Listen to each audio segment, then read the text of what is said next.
बिस्मिल्लाहिर्रहमानिर्रहीम, अस्सलाम वालेकुम। आज हम देखेंगे लेक्चर नंबर 3 चैप्टर नंबर 5। हमारा जो टॉपिक है वो है मेमोरी एंड कॉग्निशन। मेमोरी पे बात कर रहे थे हम। प्रीवियस लेक्चर के अंदर हमने मेमोरी देखा था कैसे इनकोडिंग होती है, फिर हमने देखा कैसे स्टोरेज होती है। आज हम डिस्कस करेंगे रिट्रीवल को कि जब हमने मेमोरी को या अपनी जो भी चीज़ या जो भी हमने याद बनाई होती है, हमारे पास जितना भी नॉलेज होता है उसको हम किस तरह से यूज़ करते हैं उसके बारे में डिस्कस करेंगे आज। तो वो रिट्रीवल के अंदर आता है, और रिट्रीवल यानी कि हमने कैसे उसको बाहर निकालना है अपने माइंड से, जहन से, तो उसके बारे में बात होगी। रिट्रीवल क्या होता है? Even when information has been adequately encoded and stored, it does not do us any good without retrieval. वो कहता है कि अगर आपने जो इन्फॉर्मेशन आपके पास या जो आपके एक्सपीरियंसेस है ना, उसको आपने अच्छे से इनकोड भी कर लिया है, अच्छे से आपने स्टोर भी कर लिया है, लेकिन अगर आप उसको रिट्रीव नहीं ना कर सकते तो आपके किसी काम की नहीं है, कुछ भी आपके लिए वो बेनिफिशियल नहीं कर सकेगी वो वाली मालूमात या वो एक्सपीरियंस, अगर आप उसको if you can't retrieve, if you are not able to retrieve that information या दैट एक्सपीरियंस, ठीक है, तो वो किसी काम की नहीं है। अच्छा, रिट्रीवल क्या होता है? Retrieval which is getting information out of long term memory, अपनी मेमोरी से इन्फॉर्मेशन को वापस हासिल करना, that is retrieval. We have all experience retrieval failure for information we know we have encoded. अब वो कहते हैं कि बहुत दफ़ा ऐसा होता है कि हम फेल हो जाते हैं रिट्रीव करने में, यानी कि हम इन्फॉर्मेशन को याद करने की कोशिश करते हैं, अपने एक्सपीरियंस को याद करने की कोशिश करते हैं, या जो आपने कि कोई चीज़ याद की होती है, अपनी मेमोरी में सेव की होती है, उसको रिट्रीव करने की, दोबारा निकाल के यूज़ करने की कोशिश करते हैं तो हम फेल हो जाते हैं। ऐसा क्यों होता है? The main reason for retrieval failure is the information was not adequately encoded to begin with. अब वो कहते हैं कि एक जो इसका मेन रीज़न जो होगी ना, या एक ख़ास वजह जो होगी इसकी, या बड़ी वजह होगी, वो ये कि आपने इसको अच्छे से इनकोड ही ना किया हो, अच्छे से इसकी कोडिंग करके उसको सेव ही ना किया हो, which is known as an encoding failure, जिसको इनकोडिंग फेलियर कहते हैं कि you basically you couldn't encode in a proper way. तो उस वजह से या उस वक्त ये प्रॉब्लम आ रही होती है कि आप रिट्रीव नहीं कर पाते, याद नहीं कर पाते। Remember the penny example earlier in the chapter, if you had difficulty identifying the correct image, it was because you had not adequately encoded the details to your long term memory. हमने previous lecture के अंदर वो एक पेनी वाली example देखी थी ना, different सिक्के थे, हर सिक्के पर कुछ ना कुछ थोड़ा सा उन्होंने चेंज करके दिया हुआ था। तो उसमें हमने क्या देखा था, वो कहते हैं कि आप क्यों नहीं उसको सही से बता पाए कि असल सिक्का कौन सा है, इसलिए नहीं बता पाए क्योंकि आपने सही से उसको इनकोड ही नहीं किया था। अगर आपने उसकी अच्छे से कोडिंग की होती, उसको अच्छे से मेमोरी में सेव किया होता, तो लाजमी तौर पर आप उसको याद करके बता देते हैं। अच्छा, उसके बाद decay theory. Decay theory is an older memory theory proposed to explain the loss of information that has not been used over time from long term memory। अब वो कहते हैं कि डिके थ्योरी क्या है? डिके थ्योरी कहती है कि अगर आपने कोई इन्फॉर्मेशन जो है ना, उसको एक दफ़ा याद करने के बाद अगर आपने उसको यूज़ नहीं किया, या बाद में आपने उसको रिकॉल नहीं किया किसी जगह पर, ठीक है, तो फिर ऐसा ऐसा क्या होगी, ख़त्म हो जाएगी। ये डिके थ्योरी है, ये मतलब एक नज़रिया था, ठीक है, काफ़ी लॉन्ग थ्योरी थी, सॉरी पुरानी थ्योरी है बेसिकली ये। अच्छा, however most current research does not support the concept of decay as a reason for the loss of information in the long term memory. अब वो कहते हैं कि आजकल की जो रिसर्चेज हैं ना, या जो आजकल के नज़रियात हैं, वो इस चीज़ के साथ अग्री नहीं करते कि अगर आप यूज़ ना करो इन्फॉर्मेशन को तो वो ख़त्म हो जाती है, यानी कि आपकी याददाश्त से मिट जाती है। ये ऐसा नहीं होता according to the recent research या modern research. Instead, the prevailing belief is that with the proper cues, memories can still be retrieved। अब वो जो आजकल के लोग हैं या आजकल की रिसर्चेज हैं, वो ये मानते हैं कि अगर आपने एक दफ़ा कोई चीज़ अपनी मेमोरी में बिठा ली थी ना, तो अगर उसको प्रॉपर तरीके से प्रॉम्प्ट किया जाए, प्रॉपर क्यूज़ दिए जाएँ, प्रॉपर तरीके से आपको पता हो कि उसको कैसे रिट्रीव किया जा सकता है, तो वो आपको वापस मिल सकती है। ये नहीं कि वो एक दफ़ा आप भूल गए हैं तो वो दोबारा कभी याद ही नहीं कर सकते। वो कहते हैं कि प्रॉपर तरीके से अगर आप उनको रिकॉल करने की कोशिश करें, याद करने की कोशिश करें, तो वो आपको मिल जाती है।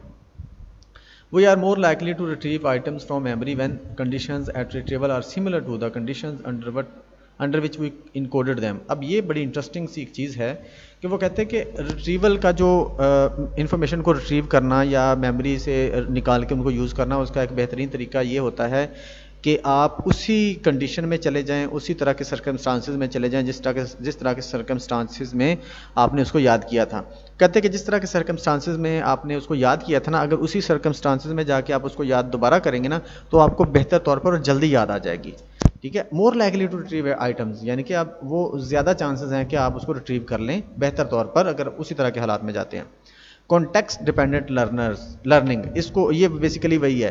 कॉन्टेक्स्ट डिपेंडेंट लर्निंग क्या होता है? Refers to an increase in retrieval when the external situation in which information is learned matches, वो मैच कर जाएगी एक्सटर्नल सिचुएशन जिसमें हमने उसको याद किया था, अगर वो मैच कर जाए the situation in which it is remembered, मतलब उस सिचुएशन के साथ, वो ऊपर वाली बात है कि जिस सिचुएशन में आपने उसको याद किया था ना, अपनी मेमोरी में बिठाया था, वो वाली चीज़ और एक्सटर्नल जो आपके सर्कमस्टांसेस यानी कि जब आपने उसको यूज़ करना है, अगर वो दोनों मैच कर जाएं, ठीक है, उसी तरह के हालात हों, तो वो बेहतर तौर पर आप कहते हैं कि उसको रिकॉल कर सकते हैं, याद कर सकते हैं। उसके बाद गॉटन एंड बैडली, अब इसकी एक एग्जांपल लेते हैं हम, मिसाल के तौर पर फ़र्ज़ कर लें आपका जो एग्ज़ाम जिस रूम में होना है, जिस क्लास में आपका एग्ज़ाम होना है, अगर आपने उसी क्लास में बैठ के जो है कोई चीज़ याद की थी या लेसन याद किया था, तो अगर एग्ज़ाम भी उसी रूम में आपका होता है ना, तो आपको वो कहते हैं चीज़ बेहतर तौर पर याद आ जाएगी या बेहतर तौर पर याद होगी और आप उसको रिकॉल कर पाओगे। ये मतलब कि ये नज़रिया बेसिकली ये है कि वो उस सिचुएशन के अंदर उन कंडीशन में अगर चले जाएंगे ना, तो वो ज़्यादा बेहतर तौर पर आपको वो याद आ जाती है या आप बेहतर तौर पर उसको याद कर पाते हो।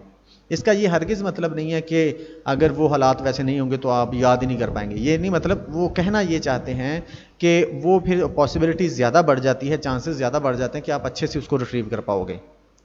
अच्छा, Godden and Baddeley conducted a study to test this idea using scuba divers. अब ये क्यूबा डाइवर्स को यूज़ किया जो कि बेसिकली वो समंदर के अंदर जाते हैं ना, उनको साथ उन्होंने एक्सपेरिमेंट किया। They asked the divers to learn a list of words either when they were on land or when they were underwater. अब उन्होंने दो कंडीशंस में उनको ना चीज़ें याद करवाई, ठीक है, उनको मेमोराइज़ करवाई चीज़ें। एक उस वक्त जब वो मतलब पानी में है और एक उस वक्त जब वो ज़मीन पर हैं, ठीक है, यानी कि पानी से बाहर। अब देखते हैं कि इसका रिजल्ट क्या निकला। Then they tested the divers on their memory either in the same or the opposite situation. As you can see in figure 5.11 the divers memory was better when they were tested in the same context. वो कहते हैं कि जब उन diverse को test किया गया ना उनके सेम कॉन्टेक्स्ट में, तो वो फिर कहते उनकी मेमोरी बेहतर थी। अब यहाँ पर ये देखें, वो कहते हैं कि जब पानी के अंदर जो लिस्ट याद की थी तो उसको वो रिकॉल कर पाए पानी के अंदर बेहतर तौर पर। जो उन्होंने ज़मीन पर याद की थी चीज़ें यानी कि पानी से बाहर, तो वो पानी से बाहर वाली चीज़ों को बेहतर तौर पर याद कर पाए। इससे एक और हिंट मिलता है हमें कि सेम सर्कमस्टांसेस का मतलब ये नहीं होता कि अगर आपने क्लास के अंदर चीज़ याद किया तो वो क्लास वाले इन्वायरमेंट के अंदर ही आपको बेहतर तौर पर याद आएगी।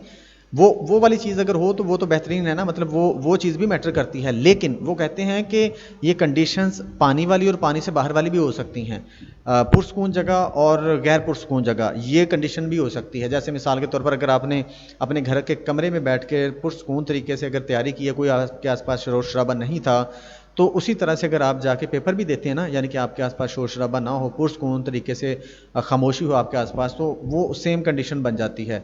तो उस तरह के हालात में भी आपकी जो मेमोरी है बेहतर तौर पर रिकॉल कर पाते हैं, ठीक है। और इसी तरह कहते हैं कि अगर आपने कोई शोर शराबे वाली जगह पे कोई चीज़ याद की होगी तो हो सकता है वो पुरसकून जगह पर आपको उस तरह से याद ना आ पाए, आपको वो शोर शराबे वाली जगह में ही उसकी बेहतर तौर पर आप उसको याद कर पाओ। तो ये चीज़ें मैटर करती हैं, यानी कि वेरी भी कर सकती हैं ये वाली चीज़ें, कि कंडीशन का मतलब बेसिकली क्या है, सेम सर्कमस्टांसेस का मतलब क्या है। अच्छा जी, उसके बाद है जी context dependent learning might also भी important in improving your memory. Memory को इम्प्रूव करने में भी ये चीज़ हमें हेल्पफुल है। For instance, you might want to try to study for an exam in a situation that is similar to the one in which you are going to take the exam। अब वही वाली बात जो मैंने class की example दी थी कि आप अगर क्लासरूम के अंदर आपका पेपर आपको पता होना है, या जैसे आपके मिड्स या फाइनल्स होते हैं ना, तो अगर उसी क्लासरूम के अंदर आपके होने हैं एग्ज़ाम्स, तो अगर उसी क्लासरूम के अंदर आपके बैठ के तैयारी की है ना, तो आपके लिए बहुत अच्छे चांसेस होंगे, ज़्यादा चांसेस होंगे कि आप अपने पेपर को बेहतर तौर पर कंडक्ट कर लोगे। तो आज से ही आपको एक टिप दी जा रही है कि अगर आपको पता है कि आपके पेपर हॉल के अंदर होने हैं तो हॉल के अंदर बैठ के तैयारी करें, अगर आपको लगता है कि ग्राउंड में होने तो ग्राउंड में बैठ के तैयारी करें, अगर आपको लगता है कि आपकी अपनी क्लास में ही होने हैं तो फिर क्लास में बैठ के तैयारी करें, उसमें आप बेहतर तौर पर लिख सकोगे। अच्छा, whereas context dependent learning refers to a match in the external situation between learning and remembering, यानी कि वो जो सिचुएशन अगर दोनों मैच कर जाएंगी तो बेहतर तौर पर आप याद कर पाते हो। इस तरह से अब आ जाते हैं स्टेट डिपेंडेंट लर्निंग। एक तो होता है कॉन्टेक्स्ट डिपेंडेंट, एक होता है state dependent learning. Refers to the superior retrieval of memories when the individual is in the same physiological or psychological state as during encoding। अगर आप वो कहते हैं कि किसी ख़ास कैफियत के अंदर, ख़ास जिस्मानी हालत या ख़ास जहनी हालत के अंदर अगर आपने कोई चीज़ याद की है, कोई मेमोरी अपनी बनाई है, तो उसके अंदर या उस तरह से या उससे रिलेटेड मेमोरी आपको उसी वक्त याद आती है जब आप उस कंडीशन में होते हो। फॉर एग्ज़ाम्पल, आगे जा के इसकी एग्जांपल भी देते हैं, लेकिन मैं यहाँ भी बता देता हूँ। स्टेट डिपेंडेंट का मतलब है कि जब आप खुश होंगे ना तो आपको खुशी वाली यादें ज़्यादा आएंगी, खुशी वाली जो मेमोरीज हैं वो ज़्यादा अच्छे से याद आती हैं। इसी तरह से जब वो कहते हैं कि आप दुखी हो या गम में हो तो आपको जो दुखी कर देने वाली यादें ज़्यादा आती हैं। इसी तरह से वो जब आपने अक्सर एक्सपीरियंस भी किया होगा अपनी लाइफ के अंदर कि जब आप सैड होते हो ना तो फिर आपको उसी तरह की मेमोरी आपको याद आ रही होती है कि यार मेरे साथ इसने भी ऐसा किया था, इसने भी ऐसा किया था, मेरे साथ यहाँ भी ऐसा हुआ था, यहाँ भी ऐसा हुआ था। और जब आप खुश होते हो तो फिर सारी खुशी वाले लम्हात आपकी मेमोरी में आना शुरू हो जाते हैं, आप याद करना शुरू कर देते हो। तो this is state dependent learning. जिस तरह की आपकी कंडीशन होगी वैसे ही आप चीज़ें याद करना शुरू कर देते हो। अब ये जो है 5.11 जो कॉन्टेक्स्ट डिपेंडेंट लर्निंग थी, जिसमें हमने स्क्यूबा डाइवर्स को देखा था, वो कहता है कि जब हमने उनको मतलब ड्राई इन्वायरमेंट के अंदर रखा तो जो चीज़ें उन्होंने यानी कि ज़मीन पर याद की थी तो वो रिकॉल की उन्होंने उस हिसाब से ज़्यादा, और जो उन्होंने पानी के अंदर याद की थी उनको वो सही से रिकॉल ना कर पाए। इसी तरह से जो पानी के अंदर उन्होंने चीज़ें याद की थी वो बेहतर तौर पर बता पाए जब पानी के अंदर थे, और जब पानी के अंदर नहीं थे जो मतलब पानी के अंदर नहीं याद किए थे वो बेहतर तौर पर नहीं बता पाए। अच्छा जी, उसके बाद हम देखते हैं आगे next. Research has found that for instance that animals that learn a maze while under the influence of one drug tend to remember their learning better when they are tested under the influence of the same drug than when they are tested without the drug। वो कहते हैं कि ख़ास drug के एक drug जब उनको दिया गया उस वक़्त उनकी जो लर्निंग करवाई गई ना, तो उसी ड्रग में जब उनका टेस्ट लिया गया तो उन्होंने बेहतर परफॉर्म किया।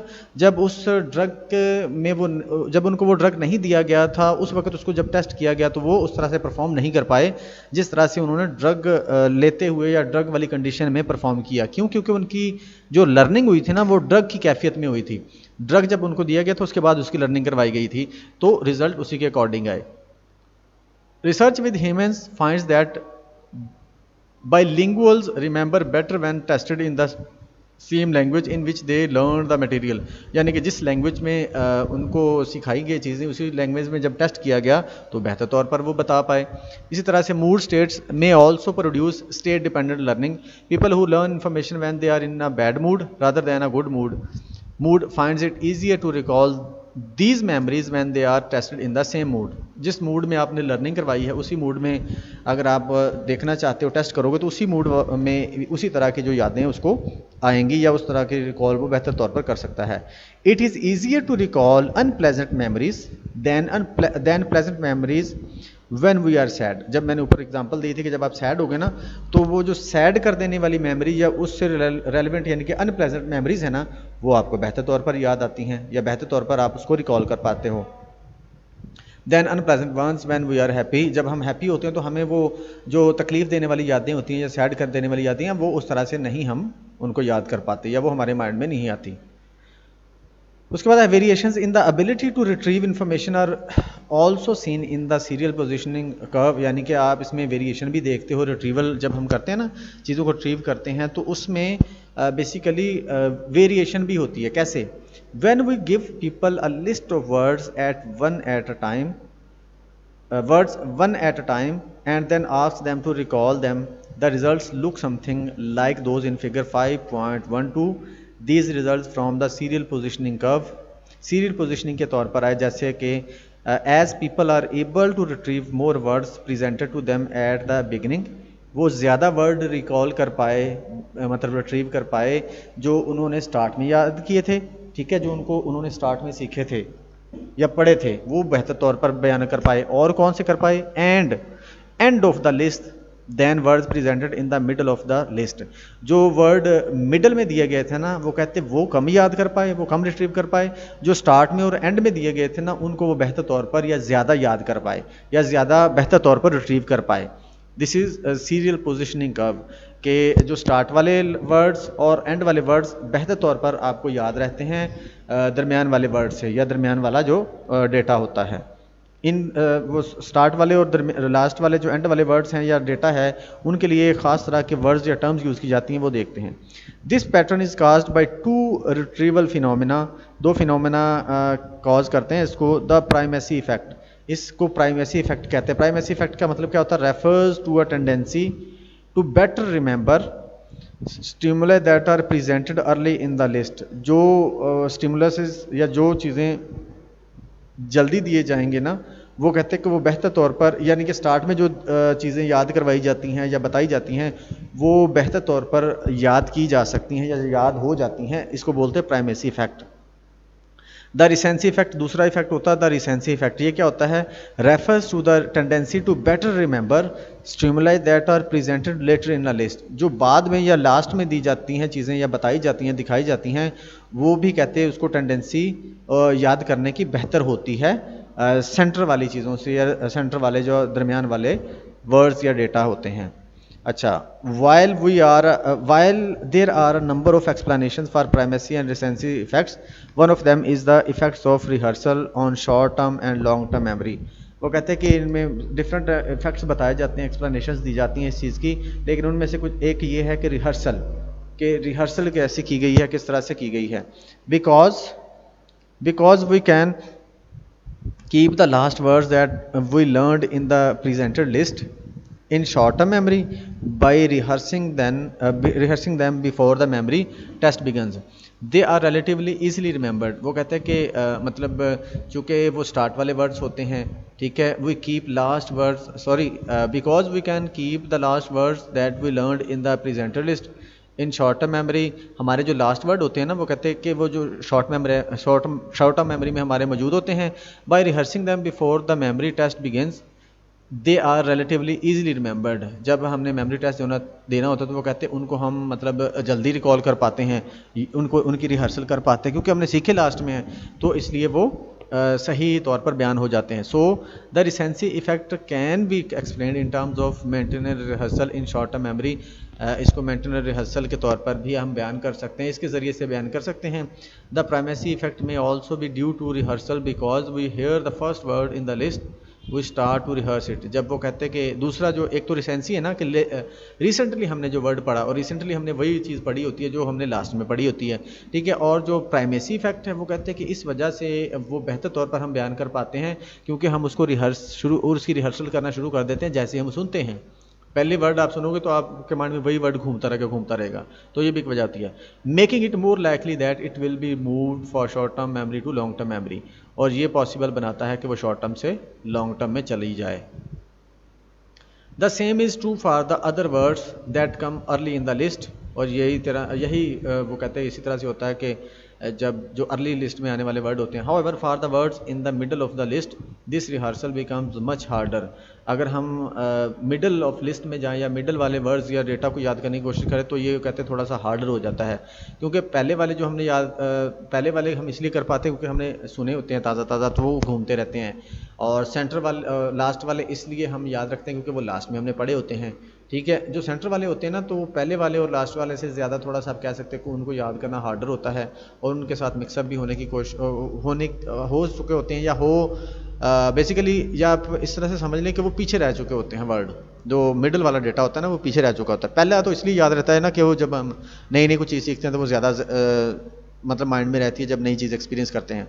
और लास्ट वाली इसलिए रहती है कि वो हमने रिसेंटली देखा होता है, और मिडल वाले ये है कि वो पीछे रह चुके होते हैं, गुम हो चुके हैं, इसलिए वो उसको थोड़ा सा याद करना मुश्किल होता है। According to interference theory, our existing memories can influence our new learning. हमारी एग्जिस्टिंग जो मेमोरी है हमारी न्यू लर्निंग को क्या कर सकती है, इन्फ्लुएंस कर सकती है, इफेक्ट कर सकती है। दिस में अकर आइदर इन अ बैकवर्ड वे और फॉरवर्ड वे, ये बैकवर्ड या फॉरवर्ड वे में हो सकती है। इसका भी दो नाम है, दोनों टर्म्स के दो नाम है, बैकवर्ड और फॉरवर्ड के। इसका मतलब क्या है, बैकवर्ड वाली का नाम जो होता है इस टर्म का रेट्रोएक्टिव इंटरफेरेंस बोलते हैं। इंटरफेरेंस की टाइप्स हैं, रेट्रोएक्टिव इंटरफेरेंस ये क्या होता है। Retroactive interference occurs when learning something new impairs our ability to retrieve information that was learned earlier. अब वो कहते हैं कि ये बेसिकली क्या होता है कि रेट्रोएक्टिव कि जब पिछली मेमोरी आपको क्या कर रही होती है, इंटरफेयर कर रही होती है न्यू मेमोरी में। For example, when you start a new semester, when you start a new semester and learn the names of the your new teachers and classmates, you may have difficulty remembering the names of previous teachers and classmates। अब ये I think मैं ऊपर थोड़ा सा शायद उलट बता गया हूँ। रेट्रोएक्टिव होता है when learning something new impairs our ability to retrieve information that was learned। हाँ, जो चीज़ हमने पहले से याद की होती है ना, उसको याद करने में हमें प्रॉब्लम आ रही होती है। ये है रेट्रोएक्टिव इंटरफेरेंस, यानी कि पीछे को जाने में हमें प्रॉब्लम आ रही होती है। ठीक है, जैसे कि वो कहते हैं कि जब आप किसी नई क्लास में जाते हो तो उस वक्त आप नए स्टूडेंट्स जो नए क्लासमेट्स होते हैं, नए टीचर्स होते हैं, उनको आप याद कर लेते हो अच्छे से, उनके नाम आपकी मेमोरी में चले जाते हैं। फिर आपको प्रीवियस वाले जो है ना उनको याद करने में थोड़ी सी प्रॉब्लम हो रही होती है। This is retroactive interference. In this case new memories work backward, यानी कि जो नई मेमोरी है वर्क बैकवर्ड करती हैं, और retroactively to influence retrieval from the memory that is already in place. जो पहली से मेमोरी होती है उसको याद करने में क्या कर रही होती है, मतलब प्रॉब्लम क्रिएट कर रही होती है। उसके बाद प्रोएक्टिव इंटरफेरेंस होती है, ये उसका उलट है। कैसे, occurs when earlier learning impairs our ability to encode information that we try to learn later. वो चीज़ जो हम बाद में याद करने की कोशिश करेंगे या हम न्यू इन्फॉर्मेशन को इनकोड करने की कोशिश करेंगे, तो हमारी जो पिछली इन्फॉर्मेशन या पिछली मेमोरी है वो उसको प्रॉब्लम में उसको इफेक्ट करे, नेगेटिवली उसको इन्फ्लुएंस करे, हमें सही से याद करने ना दे। That is proactive interference. For example, have you ever written the previous year down when writing the date? जब आप डेट लिख रहे होते हो तो कभी आपके साथ ऐसा हुआ कि आप मौजूदा जो साल है वो लिखने की बजाय पिछला साल लिख दें? ऐसा हमारे साथ अक्सर होता है उस वक्त जब नया नया साल चेंज होता है ना। तो आप जैसे अभी 2024 चल रहा है, तो आपने 2024 के स्टार्ट में कई दिन पहले जो कुछ दिन है उसमें आपने ये मिस्टेक की होगी कि डेट के साथ जब आपने ईयर लिखा होगा तो पिछला लिखा होगा। ठीक है, तो ये वो वाली मेमोरी की मिस्टेक है या इंटरफेरेंस है कि जब आप प्रोएक्टिव इंटरफेरेंस होती है ना, कि प्रीवियस जो मेमोरी होती है ना वो आपकी न्यू मेमोरी को क्या कर रही होती है, इन्फ्लुएंस कर रही होती है, इफेक्ट कर रही होती है, कि यानी कि न्यू मेमोरी को जल्दी आपको रिकॉल करने में, रिट्रीव करने में प्रॉब्लम क्रिएट करवा रही होती है पहले वाली मेमोरी। और ये मेमोरी हमारी जो कहते हैं कि ये हमारा रोज़मर्रा ज़िंदगी में ये अक्सर ये मिस्टेक होती रहती है। जैसे फॉर एग्जांपल आपने कुछ नए दोस्त बनाए थे, जब आप नए दोस्त बनाते हैं तो जब उनका जिक्र करना होता है तो आप पिछले वाले प्रीवियस दोस्तों का जिक्र कर देते हो, प्रीवियस फ्रेंड्स का जिक्र कर देते हो गलती से। उसके बाद a partial retrieval failure can be explained by the frustrating tip of the tongue phenomena. ये एक और फेलियर होता है, आप कह सकते हो इसको tip of the tongue phenomena कहते हैं। In which we are certain that we know something that we are trying to recall but cannot quite come up with it। आप वो चीज़ जो आपने पहले से याद की हुई है उसको रिकॉल करना, या आप कह सकते हो उसको दोबारा से बयान नहीं कर पाते। जैसे ऐसा होता है ना, अक्सर आपके साथ शायद हुआ हो कभी कि आपको चीज़ याद होती है, ऐसा लग रहा होता है कि जैसे आपकी ज़ुबान पे पड़ी है लेकिन आप बयान नहीं कर पा रहे। This is tip of the tongue phenomena, कि आपको पता तो है but you can not explain या यू कैन नॉट आप कह सकते हैं डिस्क्राइब दैट इन्फॉर्मेशन। ठीक है, आपको याद तो है, आपको पता भी है कि मेरे पास वो मुझे पता है, बिल्कुल मुझे याद है, लेकिन आप उसको बयान नहीं कर पाते। ये एट द मोमेंट प्रॉब्लम होती है। The tip of the tongue phenomena occurs more frequently as one ages, typically due to the interference among many similar memories. जब वो कहते हैं कि ख़ास एज में ये होता है ज़्यादातर, और ये उस वक्त होता है जब एक ही तरह की मेमोरीज आपके पास काफ़ी सारी पड़ी हों या सिमिलर मेमोरीज हों, तो उस वक्त ये आ रही होती है कि आप उस पर्टिकुलर मेमोरी को बयान नहीं कर पाते। तो ये था tip of the tongue phenomena हमारे पास, कि आपको मतलब इन्फॉर्मेशन याद तो है, आपको कॉन्सेप्ट याद तो है, आपको डेटा याद तो, लेकिन आप उसको बयान नहीं कर पा रहे। आपकी वो मतलब जैसे वो कहते हैं मेरे ज़ुबान पे है बट मैं बयान नहीं कर पा रहा, कुडंट एक्सप्लेन या कुडंट डिस्क्राइब। ये हमारे पास है जी मेमोरी का बारे में थोड़ी सी इन्फॉर्मेशन। आगे बढ़ते हैं। Biology of memory. मेमोरी की बायोलॉजी क्या है, कि हमारा ब्रेन किस तरह से इसमें इन्वॉल्व होता है, इसको देखेंगे हम। Biology of memory. Just as information is stored on digital media such as DVDs and flash drives, and the information long-term memories must be stored in the brain.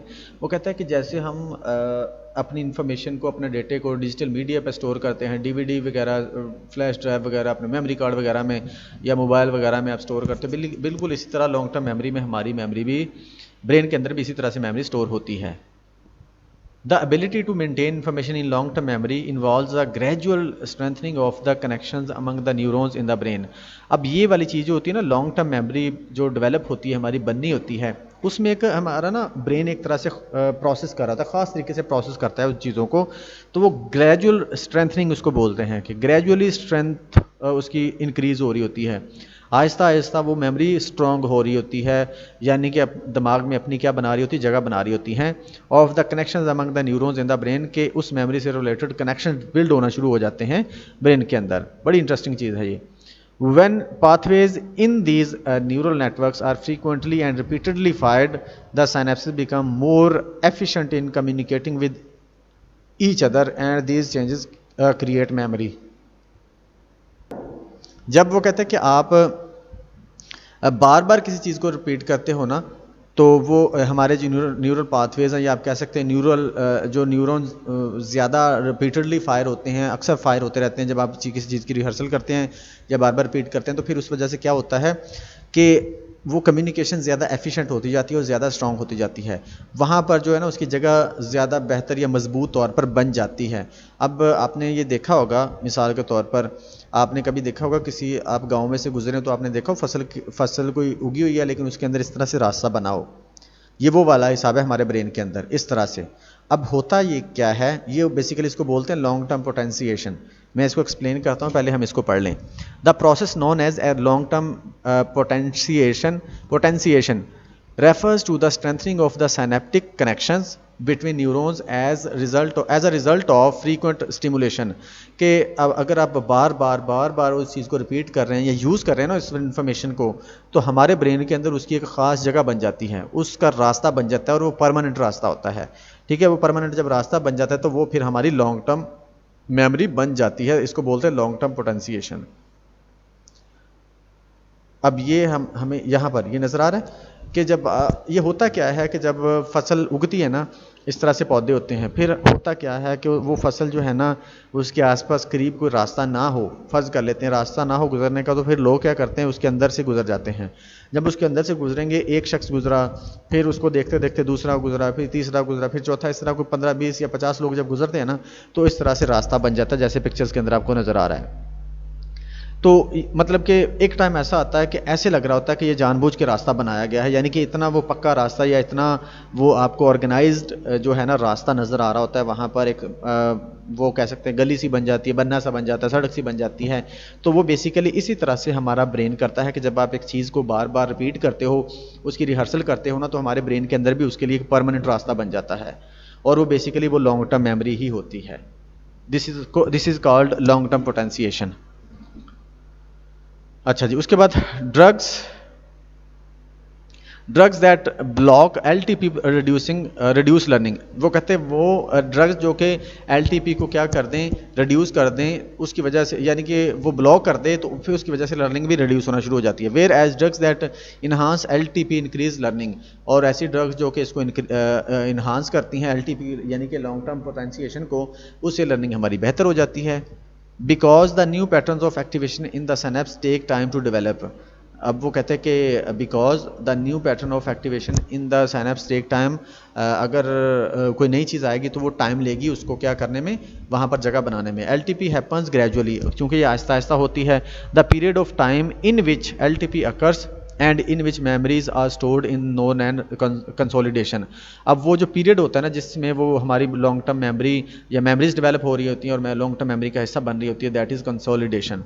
The period of time in which long term potentiation occurs and in which memories are stored is known as consolidation. ये दोनों की यानी कि जिसमें LTP हो रही होती है और मेमोरी स्टोर हो रही होती हैं उसको क्या बोलते हैं? कंसोलिडेशन।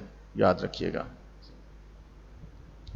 कंसोलिडेशन, इसकी एक और डेफिनेशन देख लेते हैं। Consolidation is the process by which temporary short term memories are transformed into stable long term memories. This process involves strengthening and stabilizing of neural connections in the brain, making memories more resistant to disruption or forgetting। यानी कि इसकी वजह से क्या होता है कि memory हमारी स्ट्रॉन्ग हो जाती है और जल्दी भूलती नहीं है। इसमें टाइम फ्रेम भी होता है। टाइम फ्रेम क्या होता है? Consolidation can occur over minutes, hours and even longer period of time. यानी कि ये आपके कम्प्लेक्सिटी पे डिपेंड करेगा, सिग्निफिकेंस पे डिपेंड करेगा कि उसने कितनी जल्दी कितने टाइम में उसने याद होना है। टू टाइप्स होती हैं इसकी। Synaptic consolidation. साइनेप्टिक कंसोलिडेशन क्या होता है? Occurs within minutes to hours after learning, involving changes at the level of synapses. Synapses के लेवल पर जो चेंजेस आ रहे होते हैं मिनट से लेके घंटों तक का ये ज़्यादा से ज़्यादा ड्यूरेशन होता है जब आप कोई चीज़ पढ़ते हो या स्टार्ट करते हो। उसके बाद है systemic consolidation. Takes place over days, weeks or longer, involving the reorganisation of memory across different brain regions, particularly the hippocampus and cortex. ये वो मेमोरी होती है जो ज़्यादा टाइम लेती है, यानी कि मिनट या घंटे नहीं, दिन लेती है, वीक लेती है, या इससे भी ज़्यादा जो है आप कह सकते हैं टाइम ले सकती है। क्योंकि इसमें डिफरेंट पार्ट्स ऑफ ब्रेन जो है इन्वॉल्व होने होते हैं, हर पार्ट ने अपने तौर पर रोल प्ले करना होता है, इस वजह से थोड़ा सा ज़्यादा टाइम ले सकती हैं। इसमें कौन कौन से फैक्टर जो है ना इन्फ्लुएंस कर सकते हैं? Sleep, repetition, emotional significance can also enhance the consolidation process. अब जैसे एग्जांपल अगर हम ले इसकी, when you learn a new skill, जब आपको नई स्किल सीखते हैं, like playing a musical instrument, your ability to perform improves as the skill becomes consolidated in your memory. वो कहते हैं आपकी स्किल उस वक्त इंप्रूव होना शुरू हो जाती है या इंप्रूव हो जाती है जब वो जो स्किल होती है ना आपकी मेमोरी के अंदर कंसोलिडेट हो जाती है, यानी कि बैठ जाती है आपकी मेमोरी में। इनिशियली स्टार्ट में क्या होता है, you might rely heavily on conscious effort, आप कॉन्शियसली एफर्ट कर रहे हो तो कैसे करना, but over time and with practice the memory becomes more stable. आहिस्ता आहिस्ता वो मेमोरी ज़्यादा स्टेबल हो जाती है, allowing you to perform the skill more automatically and with less conscious thought या एफर्ट। अब फिर आप वो ऑटोमेटिकली परफॉर्म होना शुरू हो जाती है। जैसे बेहतरीन एग्जांपल है कि जब आपने साइकिल, बाइक या गाड़ी वगैरह चलानी होती है स्टार्ट में, तो आप कॉन्शियसली हर चीज़ को, गियर को, रेस को, उसके बाद ब्रेक को देख रहे हो, तो आप उसके बाद आपने मतलब हर चीज़ को प्रॉपरली नोट कर रहे होते हो कॉन्शियसली। लेकिन एक टाइम ऐसा होता है कि आप आंखें बंद करके भी चलाना शुरू कर देते हो, तो ये मतलब वो अच्छे तरीके से कंसोलिडेटेड हो चुकी होती है। उसके बाद हम नेक्स्ट अगर टॉपिक देखें, हमारे पास है role of neurotransmitters in LTP. Long term potentiation के अंदर न्यूरोट्रांसमीटर्स का क्या रोल होता है और कौन कौन से न्यूरोट्रांसमीटर्स का रोल होता है? Long term potentiation occurs as a result of changes in the synapse. ये लॉन्ग टर्म पोटेंशिएशन वो कहते हैं कैसे होता है, ये रिजल्ट होता है किसका? Changes in synapses. जब साइनेप्सिस के अंदर चेंजेस आते हैं तो उसकी वजह से होता है, विच suggest that chemicals particularly neurotransmitters and hormones. और वो कौन करवा रहा होता है? वो केमिकल्स करवा रहे होते हैं, खास तौर पर neurotransmitters and hormones must be involved in memory, जो कि मेमोरी में इन्वॉल्व होते हैं। There is quite a bit of evidence that this is true, और ये एक तरह से ट्रू भी है, इसका एविडेंस भी मौजूद है। अच्छा, glutamate a neurotransmitter and a form of amino acid, glutamic acid is perhaps the most important neurotransmitter in memory. ये जो ग्लूटामेट है ना, वो कहते हैं कि न्यूरोट्रांसमीटर जो है ना मोस्ट इंपॉर्टेंट न्यूरोट्रांसमीटर है मेमोरी के अंदर। When animals include people are under stress, more glutamate is secreted and this glutamate can help them remember. वो कहते हैं जब आप स्ट्रेस में होते हैं ना, तो उस वक्त ज़्यादा जो है ना ग्लूटामेट रिलीज़ हो रहा होता है। क्योंकि वो ग्लूटामेट ज़्यादा रिलीज़ हो रहा था, इस वजह से क्या करते हो, आपको वो जो उस टाइम की जो मेमोरी होती है ना, वो बहुत अच्छे से याद रहती है। वो जाहिर सी बात है, जो स्ट्रेस वाला मोमेंट होता है या कोई आपके साथ हादसा होता है ना, तो उस वक्त आप थोड़ा सा प्रेशर में होते हो, स्ट्रेस में होते हो, तो उस वक्त क्या होता है, आपको चीज़ें ज़्यादा याद रहती हैं। इसी तरह से the neurotransmitter serotonin is also secreted when animals learn and epinephrine may also increase memory particularly for stressful events. और वो कहते हैं कि जो सेरोटोनिन है वो भी अपना रोल प्ले करता है मेमोरी में, लर्निंग में, और इसी तरह से एपिनेफ्रिन भी अपना रोल प्ले कर रहा होता है, खासतौर पर स्ट्रेसफुल इवेंट के अंदर। अगर हम लोकेशन ऑफ मेमोरी की बात करें कि मेमोरी की लोकेशन क्या होती है ब्रेन के अंदर, तो ये भी बड़ी इंटरेस्टिंग चीज़ है, इसको भी देखते हैं। हम जब कंप्यूटर के अंदर मेमोरी को स्टोर करते हैं ना, तो हमारे पास एक ख़ास लोकेशन होती है, हमें पता होता है कि यार ये इस जगह पर मेमोरी इसकी सेव है, यानी कि एक ख़ास डिवाइस के अंदर जिसको हार्ड ड्राइव बोलते हैं। अगर हम दूसरी रैम की बात करें तो वो हमें पता है कि ये जो शॉर्ट टर्म मेमोरी है, ये जो रैम के अंदर होती है, बेसिकली जो प्रोसेस हो रही होती है चीज़ें, तो हमें पता होता है। ब्रेन के अंदर क्या होता है वो देखते हैं। Memory is not confined to cortex, it occurs through sophisticated interaction between new and old brain structures. वो कहते हैं कि जो मेमोरी है ना, सिर्फ कॉर्टेक्स पे ही बेसिकली नहीं होती, यानी कि हम सिर्फ कॉर्टेक्स को उसका नाम नहीं दे सकते। डिफरेंट ब्रेन के पार्ट्स जो होते हैं ना, वो आपस में कोऑर्डिनेट करते हैं, तो मेमोरी को डील करते हैं वो सारे मिलके। कैसे? One of the most important brain region in the explicit memory is the hippocampus. Explicit memory के लिए हिपोकैम्पस मतलब कि अपना मेजर रोल प्ले करता है, which serves as a preprocessor and elaborator of information, जो कि इंफॉर्मेशन को एलेबोरेट भी करता है और प्रोसेस भी करता है। The hippocampus help us in code information about special relationships, the context in which events were experienced and the associations among memories. अब ये तीन काम कर रहा है हिपोकैम्पस। कौन कौन से काम कर रहा है? एक तो स्पेशल रिलेशनशिप्स को डेवलप करता है। स्पेशल रिलेशनशिप क्या होता है? उसकी डायरेक्शन, उसकी पोजीशन, उसकी आप कह सकते हो करीब होना, दूर होना, इस तरह की सारी इन्फॉर्मेशन जो है ना, वो उसको डील करता है। उसके बाद कॉन्टेक्स्ट, किस कॉन्टेक्स्ट के अंदर, किन सर्कमस्टांसेस के अंदर वो कोई काम हो रहा है या कोई एक्सपीरियंस हो रहा है, और फिर मेमोरीज के दरमियान में एसोसिएशन भी हिपोकैम्पस ही डेवलप कर रहा है। और ये तीनों बहुत ही इंपॉर्टेंट काम है, तीनों बहुत ही इंपॉर्टेंट फंक्शंस हैं आप कह सकते हो, जो वो परफॉर्म करता है। उसके बाद the hippocampus also serves as a switching point that holds a memory for short time, और मतलब कि मेमोरी को शॉर्ट टाइम के लिए होल्ड करता है। If then directs the information to other parts, फिर यानी कि पहले ये आती है इन्फॉर्मेशन, उसको अपने पास रखेगा, फिर आगे स्विच कर देगा दूसरे पार्ट्स की तरफ of the brain, such as cortex, खास तौर पर यानी कि कॉर्टेक्स पे, to actually do the rehearsing, किसके लिए? रिहर्स करने के लिए, एलेबोरेट करने के लिए, एंड लॉन्ग टर्म मेमोरी की स्टोरेज के लिए। Without hippocampus our explicit memories would be inefficient and disorganised. अगर हिपोकैम्पस ना हो तो हमारी जो मेमोरीज है ना, वुड बी इनएफिशिएंट, वो एफिशिएंट भी नहीं रहेंगी, यानी कि इनएफिशिएंट हो जाएंगी, और डिसऑर्गेनाइज्ड हो जाएंगी, ऑर्गेनाइज फॉर्म में भी नहीं रहेंगी। जो एक्सप्लिसिट मेमोरी होती है डिक्लेरेटिव मेमोरी, जिसको हम कॉन्शियसली याद कर पाते हैं, जिसको हम कॉन्शियसली याद कर पाते हैं और बयान कर पाते हैं या यूज़ कर पाते हैं, दैट इज़ एक्सप्लिसिट मेमोरी। तो उसमें हिपोकैम्पस अपना मेजर रोल प्ले करता है, याद रखिएगा। While the hippocampus is handling explicit memory, the cerebellum and the amygdala are concentrating on implicit memory and emotional memories respectively. जो हिपोकैम्पस है, वो कहते हैं जब उसको याद डील कर रहा होता है ना हिपोकैम्पस दूसरी मेमोरीज़ को, हिपोकैम्पस जब दूसरी मेमोरीज़ को डील कर रहा होता है, जैसे कि एक्सप्लिसिट मेमोरी है, उस वक्त सेरिबेलम और एमिगडाला हमारी इम्प्लिसिट मेमोरी को डील कर रहे होते हैं और हमारी इमोशनल मेमोरीज़ को डील कर रहे होते हैं। खासतौर पर सेरिबेलम कर रहा होता है हमारी इम्प्लिसिट मेमोरी जो कि नॉन डिक्लेरेटिव मेमोरी होती है। नॉन डिक्लेरेटिव मेमोरी जिसको हमें कॉन्शियसली याद करने की ज़रूरत नहीं है। जैसे अगर कोई स्किल है, जैसे आपने साइकिल चलानी है या बाइक चलानी है, तो वो आप साइकिल पर बैठते और चलाना शुरू कर देते हो, ठीक है, यानी कि उसमें हमें कॉन्शियसली ये सोचना नहीं पड़ता कि मैंने क्या करना है या कैसे पैडल मारना है, कैसे बैलेंस करना, नहीं, ऑटोमेटिकली हो रहा होता है सारा कुछ। इसी तरह से हमारी इमोशनल मेमोरीज जो हैं उसको एमिगडाला डील करता है।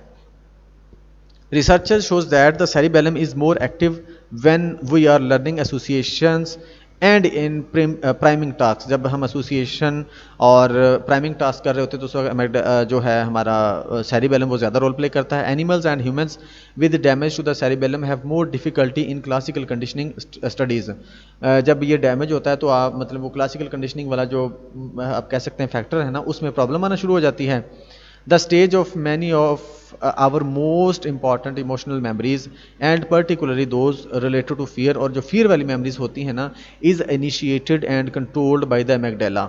हमारा जो फियर वाला आप कह सकते हैं एलिमेंट है ना, या फियर वाली मेमोरीज हैं, वो एमिगडाला कंट्रोल करता है। Evidence for the role of different brain structures in different types of memories comes in part from case studies of patients with who suffer from amnesia, a memory disorder that involves the inability to remember information. amnesia memory का disorder होता है जिसमें आप चीज़ों को याद नहीं कर पाते, ठीक है, याद या तो रख नहीं पाते या मतलब कि मेमोरीज नहीं बना नहीं पाते, ठीक है, तो ये amnesia होता है। वो कहते हैं कि ये हमें ये चीज़ पता चली है, या आप कह सकते हो ये डिस्कवरी हुई है कि कोई भी ब्रेन का कोई एक पार्ट जो है ना मेमोरी के लिए रिस्पॉन्सिबल नहीं होता, डिफरेंट पार्ट्स जो है ना रोल प्ले कर रहे होते हैं मेमोरी के अंदर। याद रखिएगा, आपको भी ये जहन में रखना है कि कोई एक पार्ट जो है ना कंप्लीटली मेमोरी के लिए रिस्पॉन्सिबल नहीं होता, डिफरेंट पार्ट्स जो है ना अपना रोल प्ले कर रहे होते हैं मेमोरी में।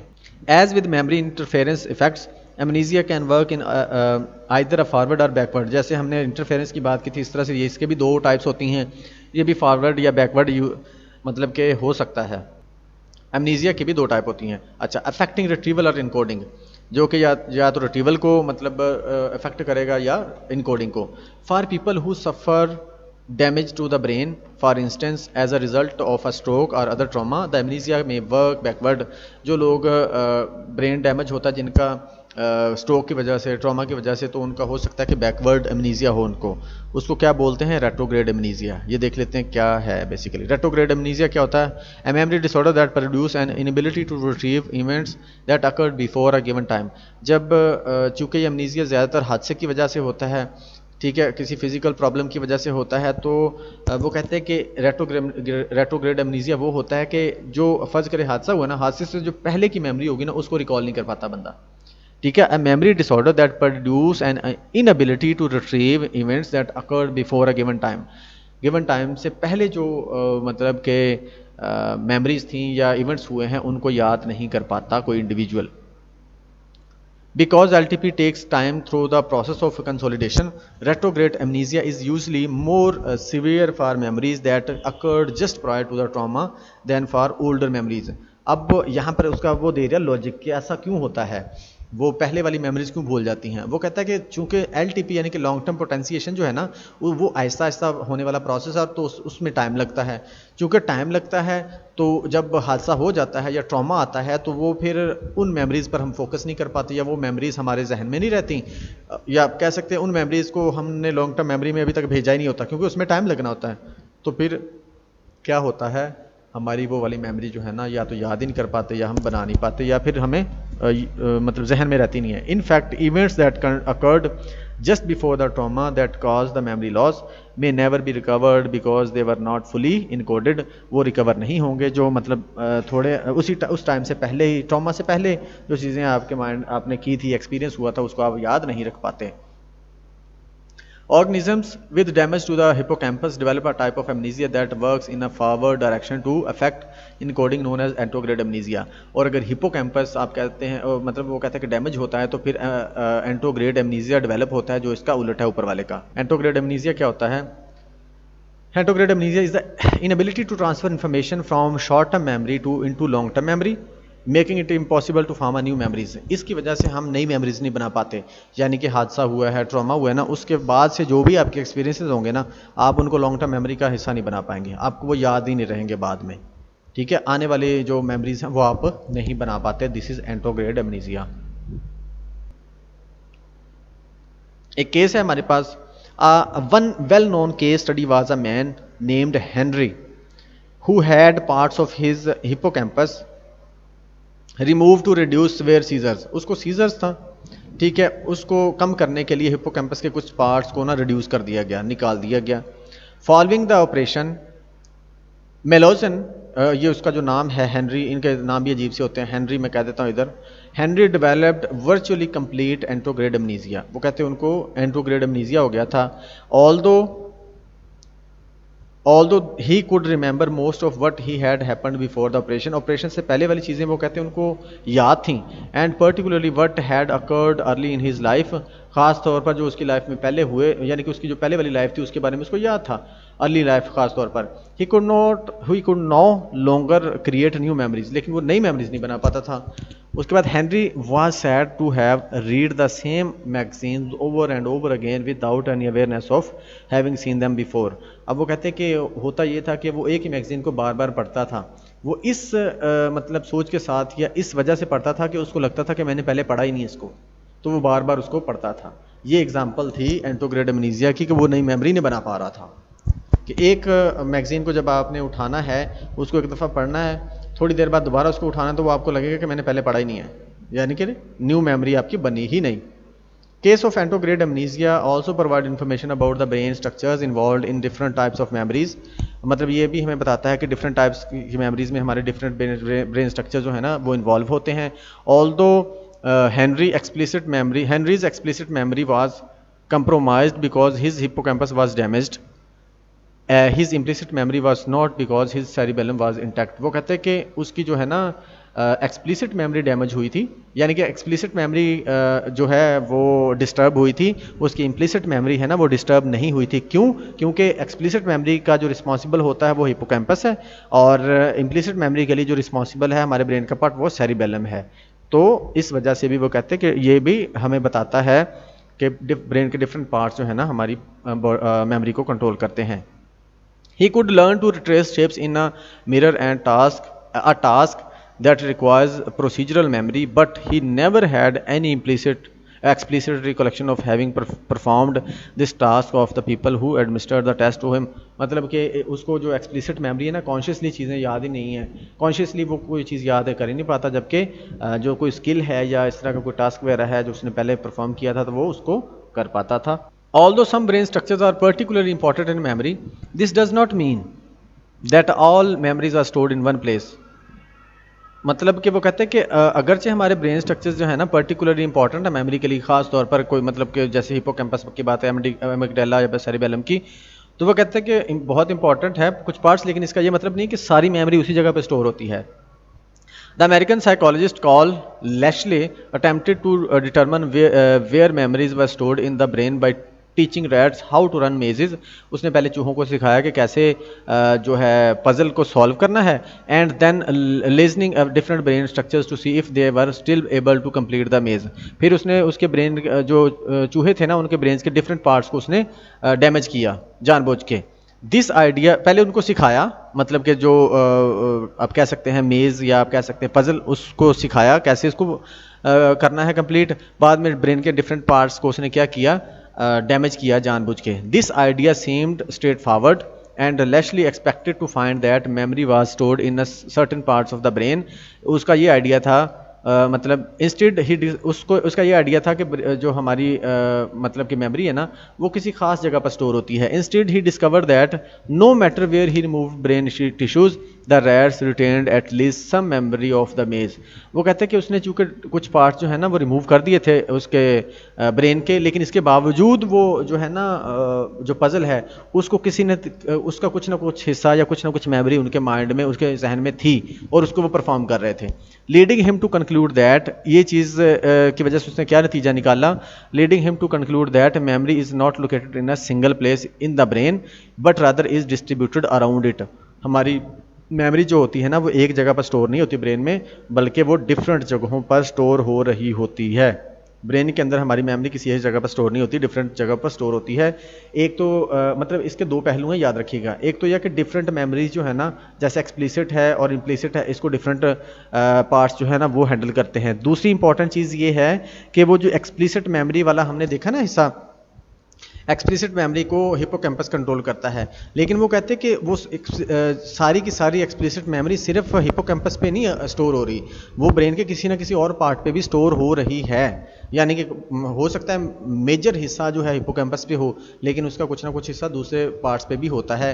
ये चीज़ हम उस वक्त भी नोट करते हैं कि जब ब्रेन का कोई एक पार्ट हिस्सा डैमेज होता है ना तो उस हिस्से के जो मुख्तलिफ काम होते हैं ना वो ब्रेन का दूसरा हिस्सा कर रहा होता है। तो इससे भी ये बात साबित होती है कि हमारे ब्रेन के किसी एक हिस्से पर सारी मेमोरी स्टोर नहीं हो रही होती, वो मेमोरी जो होती है ना डिवाइडेड होती है हमारे ब्रेन के डिफरेंट हिस्सों पर या डिफरेंट पार्ट्स पर या डिफरेंट आप कह सकते हैं डिविजन्स पर।